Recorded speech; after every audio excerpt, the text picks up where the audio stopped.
इस वीडियो में हम integration CBSE handbook exercise 3.6 solve करेंगे कंज्यूमर्स एंड प्रोड्यूसर सरप्लस। तो फर्स्ट क्वेश्चन है, if the demand function is p is equal to 35 minus 2x minus x squared and the demand x naught is 3, find the consumer surplus.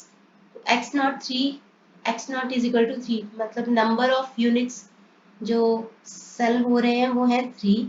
तो अगर x not को यहाँ पे put करेंगे तो ये p नॉट हो जाएगा। तो 35 minus 2 x not minus x nought square, तो मतलब 3 यूनिट्स अगर सेल करें तो प्राइस क्या होगा वो हम कैलकुलेट कर सकते हैं। तो p not is equal to 35 minus 2 into 3 minus 3 squared, तो p naught will be 35 minus 6 minus 9, तो will be 20। अब हमारे पास p naught है और x naught है, तो कंज्यूमर सरप्लस का फॉर्मूला लगाते हैं। तो कंज्यूमर सरप्लस का फॉर्मूला होता है from limits 0 to x naught demand function minus x naught into p naught। तो डिमांड फंक्शन हमारे पास ये दे रखा है डिमांड फंक्शन, तो 35 minus 2x minus x square dx minus x not is 3 and p not is 20।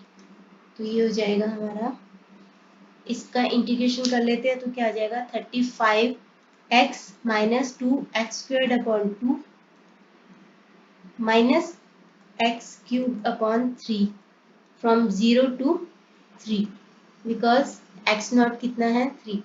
तो अब हम 3 और 0 को पुट करते हैं और माइनस में 320 60, तो 3 और 0 को पुट करते हुए हम यहाँ पे वैल्यू निकाल लेंगे x की जगह पे। तो पहले क्या निकालेंगे 35 3 माइनस 3 स्क्वायर अपॉन कुछ नहीं माइनस 3 क्यूब अपॉन 3 माइनस 35, अब 0 पुट करते हुए 0 square upon 1 minus 0 cube upon 3 और माइनस में 60, तो ये हो जाएगा 105 माइनस 9 माइनस 9, यहाँ पे माइनस 0 माइनस बाहर है तो ये प्लस हो जाएगा, प्लस ये भी 0 है और ये भी 0 है और माइनस में 60, आंसर आ जाएगा हमारा 27। First question.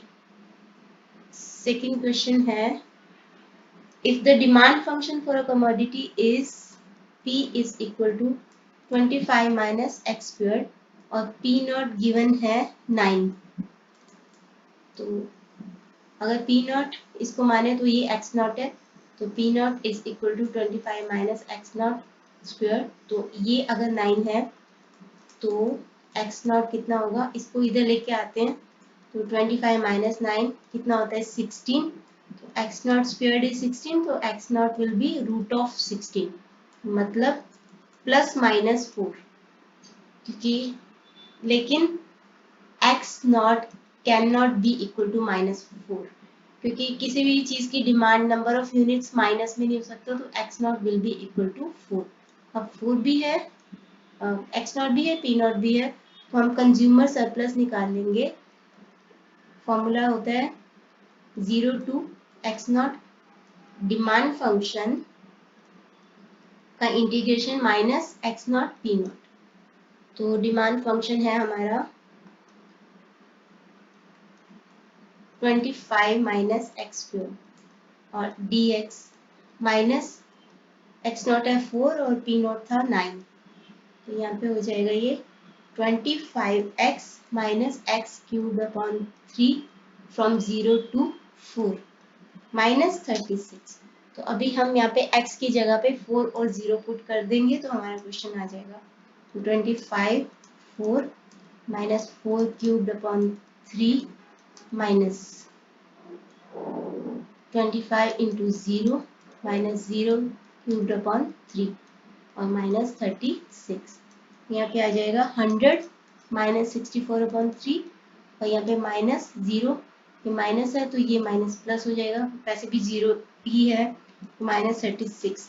आंसर आ जाएगा 128/3 एलसीएम लेकर। क्वेश्चन नंबर 3 है, the demand function for a commodity is P, यहाँ पे P होते हैं price per unit, 10 minus 2x और x होता है number of units, and find the consumer surplus. दो पार्ट्स हैं, P is equal to 2 and P is equal to 6। तो हम एक पार्ट कर लेते हैं, दूसरा सेम ही है। तो अगर P not is equal to 2 तो P nought 10 minus 2 x nought, तो अगर 2 है तो 10 माइनस 2 x नॉट, तो यहाँ पे ये इधर जाएगा तो माइनस 10 हो जाएगा, minus 8 minus 2 x nought cancel, तो x nought will be equal to 8/2 4। तो अभी हम कंज्यूमर सरप्लस निकालते हैं। कंज्यूमर सरप्लस का फॉर्मूला होता है from 0 to x naught demand function का integration minus x naught P naught into P naught, तो 0 टू 4 डिमांड फंक्शन क्या है 10 माइनस 2x और dx माइनस x नॉट है 4 और p नॉट था 2, फर्स्ट पार्ट कर रहे हैं। तो यहाँ पे आ जाएगा हमारा इंटीग्रेशन क्या हो जाएगा 10x minus 2 into x square upon 2, तो 2 और 2 कैंसिल और लिमिट्स लगा देंगे 0 और 4, 4 टू ज़ा इधर माइनस 8, तो 10 इंटू 4 माइनस 4 रेज टू 2 और माइनस में 0 लगाएंगे तो 10 रेज टू 0 माइनस 0 स्क्वायर और इधर माइनस 8, तो 40 माइनस 24, इधर माइनस 0 माइनस 0 तो करने की जरूरत नहीं है, तो और इधर क्या है माइनस 8, तो ये हो जाएगा 40 माइनस ये 16 है, सॉरी ये 16 है, 4 4 से 16 और ये, तो 40 minus 24 is equal to 16 consumer surplus. Next question है fourth, demand function for a commodity is P is equal to 80 minus 3x minus x squared, to find the consumer surplus if P is 40। तो 40 है अगर P naught, तो 80 minus 3x nought minus x nought square, तो हम क्या करेंगे अभी इसको फैक्टर कर लेंगे, x नॉट स्क्वायर को इधर ले आते हैं लेफ्ट हैंड साइड पे, सिमिलरली इसको भी प्लस 3x नॉट और minus 80 plus 40 is equal to 0, so x nought square plus 3x nought minus 40 is equal to 0, factor कर लो।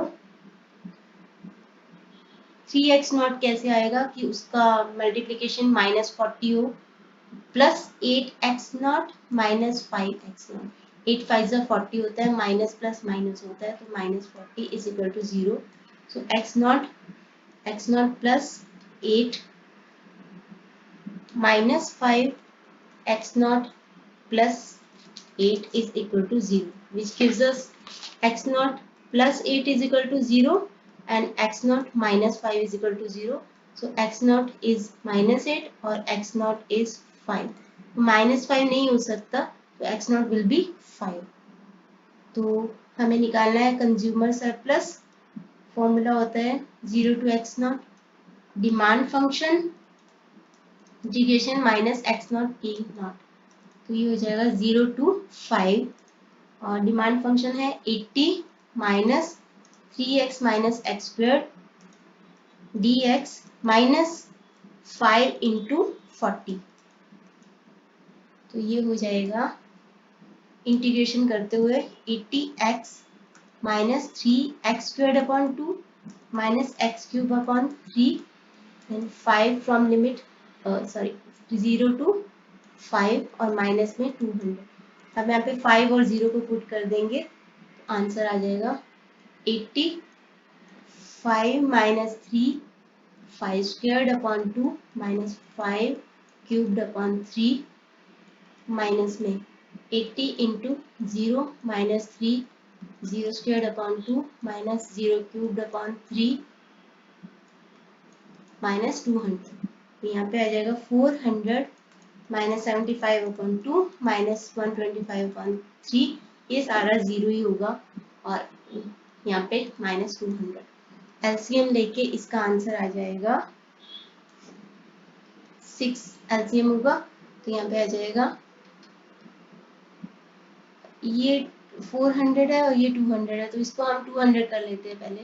400 माइनस 200 इज 200, तो 6 आ जाएगा एलसीएम। तो 1200 माइनस 225 माइनस 250, तो ये आ जाएगा 725 अपॉन 6। क्वेश्चन नंबर 5,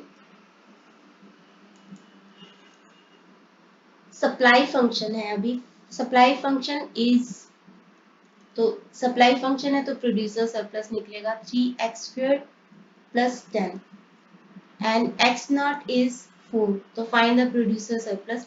पहले अगर x0 है तो ये p0 होगा, p0 3x0² प्लस 10, तो p0 will be 3 whole square plus 10, तो p0 will B 16 plus 48 plus 10 58। तो ये दोनों आ गए। तो प्रोड्यूसर सरप्लस का फॉर्मूला क्या होता है, x0 into p0 minus integration of from 0 to x0 supply function dx। तो ये हो जाएगा producer surplus is equal to x0 था हमारा 4 इंटू 58 माइनस फ्रॉम 0 टू 4, क्योंकि x0 है 4, और ये होगा 3x² प्लस 10 था dx। तो ये हो जाएगा 232 minus 3x³ upon 3 plus 10x from limit 0 to 4, तो 232 माइनस, अब यहाँ पे 4 और 0 पुट करते हुए 3 4 3 प्लस 10 4 माइनस, अब 0 पुट करते हुए अपॉन 3 प्लस 10 0, तो यहाँ पे आ जाएगा 232 माइनस, ये कैंसिल हो जाएगा 64 प्लस 40, और इधर ये सारा जीरो ही होगा तो छोड़ देते हैं। तो यहाँ पे क्या आ जाएगा 232 माइनस 64 माइनस 40, क्योंकि बाहर माइनस है तो अंदर भी माइनस हो जाएगा, ये आ जाएगा 128। तो question number 6, if the supply function is p is equal to 4 minus 5x plus x², तो find the producer surplus when price is 18। तो p0 अगर 18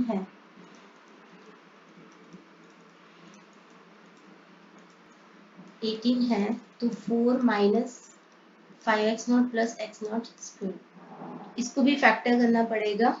तो हम क्या करते हैं, इस 18 को इधर लेके आते हैं राइट हैंड साइड पे, तो x0² minus 5x0 minus plus 4 minus 18, तो माइनस 14 हो जाएगा 0। फैक्टर कर लो। 14 कैसे आता है, अगर हम 7 2 14 होता है, तो minus 7x0 plus 2x0 minus 14 is equal to 0। So x0 minus 7 plus 2x0 minus 7. So this gives us x0 minus 7 is equal to 0 and x0 plus 2 is equal to 0. So x0 will be 7 और x0 is minus 2. तो ये तो हो नहीं सकता, तो x0 will be 7। अब producer surplus निकालेंगे फॉर्मूला लगाते हुए। फॉर्मूला है x0 into p0 minus integration from 0 to x0 supply function का इंटीग्रेशन। तो x0 था हमारा 7 और p0 18 minus 0 to 7 supply function है 4 minus 5x plus x² dx। तो 18 7 126, तो 4x minus 5x² upon 2 plus x³ upon 3 from 0 to 7, तो 126 minus, यहाँ पे 4 7 पुट करेंगे फिर 0, 7 minus 5 7 square upon 2 plus 7 cube upon 3 और 0 पुट करेंगे 0 minus 5 upon 2 plus 0 cube upon 3। यहाँ पे आ जाएगा 126 माइनस, तो यहाँ पे आ जाएगा 28 माइनस 245 अपॉन 2 प्लस 343 अपॉन 3, ये सारा जीरो है माइनस जीरो, तो यहाँ पे होगा 126 कि इस सारे को एलसीएम लेके सॉल्व कर देंगे तो इधर क्या आ जाएगा 168 माइनस 735 प्लस 686, तो 126 माइनस ये सारा आ जाएगा आपका 119 अपॉन 6। तो फिर से एलसीएम देके इसको सॉल्व करेंगे तो आ जाएगा 726 माइनस 119, तो ये हो जाएगा 637 upon 6 answer. 7th question, if the demand and supply curve for computers is D है 100 माइनस 6p और सप्लाई कर्व है 28 upon 3 plus 3p, sorry 28 plus 3p respectively, where p is the price of computers and what is the quantity of computers bought and sold at equilibrium। हमें पता है economics में भी पढ़ा था कि एट इक्विलिब्रियम क्या होता है कि डिमांड और supply are equal to each other, तो ये दोनों एक दूसरे के इक्वल हो जाएंगे, तो 100 माइनस 6p 28 प्लस 3p, तो इसको इधर लेके जाएंगे 9p 72, so p will be 72 upon 9 मतलब 8, तो मतलब जब प्राइस होगा 8 रुपीज पर यूनिट तो उस प्राइस के ऊपर डिमांड और सप्लाई एक दूसरे के इक्वल होंगे, और कितना होंगे व्हाट इज द क्वांटिटी, तो वो निकालने के लिए हम चाहे तो डिमांड फंक्शन में ये वैल्यू पुट कर लो चाहे तो सप्लाई में, तो 100 minus 6 into 8 100 minus 42 is equal to 52, चाहे तो सप्लाई फंक्शन में पुट कर लो, सप्लाई 28 प्लस 3 8, तो ये हो जाएगा 28 प्लस 24 और 52 जो कि सेम है,